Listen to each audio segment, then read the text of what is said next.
ஐயா கருணாநிதிக்கு செம்மொழிக்கு என்ன சம்பந்தம் இருக்கு? நீங்க கொண்டாடினா நான் முதலமைச்சர் ஆயிட்டேன், மறுபடியும் கொண்டாடுவீங்களா திண்டாடுவீங்களா? இதெல்லாம் சேட்டை தானே.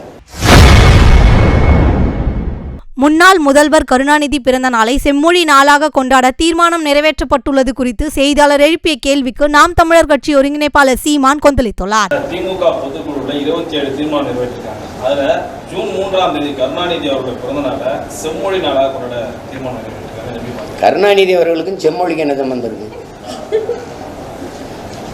ஐயா கருணாநிதிக்கு செம்மொழிக்கு என்ன சம்பந்தம் இருக்கு? நீங்க கொண்டாடினா நான் முதலமைச்சர் ஆயிட்டேன், மறுபடியும் கொண்டாடுவீங்களா திண்டாடுவீங்களா? இதெல்லாம் சேட்டை தானே. என் மொழி செம்மொழியா இருந்ததா, நீங்க செம்மொழியா ஆக்குனீங்களா? யார்கிட்ட பதில் இருக்கு? தமிழ் செம்மொழியா நீங்க ஆக்குனதுனால செம்மொழியா?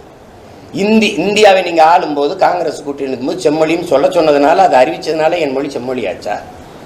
தமிழன் தமிழறிஞன் சொல்ல வேண்டியதுல உலகத்தில் இருக்கிற எல்லா மொழிவழி தேசியனங்களின் மொழி ஆய்வறிஞன் எல்லாரும் சொல்றான், உலகத்திலே ஒரு மொழி எந்த மொழியின் துணையும் இன்றி தனித்து இயங்கக்கூடிய உயர் தனி செம்மொழி உண்டென்றால் அது தமிழ்ங்கிறான்.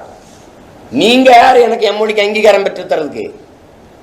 எத்தனாயிரம் ஆண்டுனே தெரியாது என் மொழியின் தொடக்கம். 50,000ங்கிறாரு தேவனையப்பாவானர், 80,000 ஆகுங்கிறாரு உங்க கால்டுகள். ஆதியில் மனிதன் காடுகளில் இருந்து நகரத் தொடங்கிய போது, இடம்பெறத் தொடங்கிய போது பேசிய மொழியில் இருந்த ஒளி வடிவமும் எழுத்து வடிவமும் இன்றும் தமிழில் காண கிடக்கிறதுன்னு கால்டுவல் எழுதுறாரு. இப்ப 80,000 50,000 நான் எப்பன்னு தெரியாது. 1800 ஆண்டு 1600 வெறும் 500, அந்த 500 ஆண்டுக்கு முன்னாடி மலையாளம், அதுக்கும் பின்னாடி இந்தி வருது. இந்தி 500 ஆண்டை தொட்டுச்சா பாருங்க. நீனும் செம்மொழி நானும் செம்மொழி.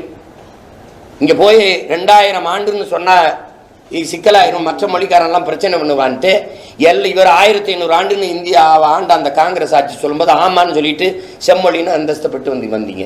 எனக்கு என் மொழி செம்மொழின்னு வந்துச்சு. செம்மொழியா செத்த மொழியா? நீங்க உங்க மனச்சான்று நெஞ்சில கை வச்சு எல்லாரும் சொல்லுங்க. இதை விட்டு வெளியில போனா தமிழ் இருக்கா? பேச தமிழ் இருக்கா? நாக்கில் தமிழ் இருக்கா? நாட்டில் தமிழ் இருக்கா? ஏட்டில் இருக்கா? எங்க இருக்கு தமிழ்? அப்ப செம்மொழின்னு சொல்லிட்டா, செம்மொழிக்கு ஒரு பூங்கா வச்சுட்டா, செம்மொழி நாள் கொண்டாடிட்டா மொழி வாழுமா? நீங்க தமிழ்நாட்டின் முதலமைச்சர் பேசுறீங்க, வர்த்தகர்கள் வணிகர்கள் மாநாட்டில் என்ன பேசுறீங்க? தமிழ்ல எழுதுங்க, பெயர் பலக எப்படி எழுதுங்க? ரெயின்போவே ரெயின்போன்னு எழுதுங்கிறீங்க. இதான் என் தமிழை வளர்க்கிறதா?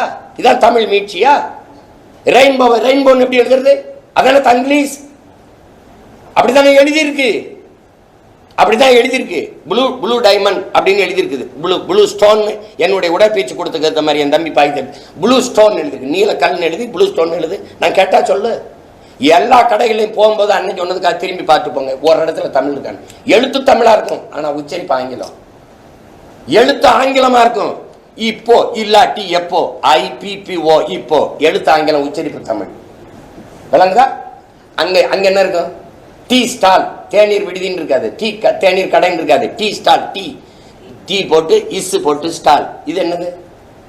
எழுத்து தமிழ், உச்சரிப்பு ஆங்கிலம். இதுக்கு பேர் தான் தமிங்கிலம், தங்கிலீஷ்.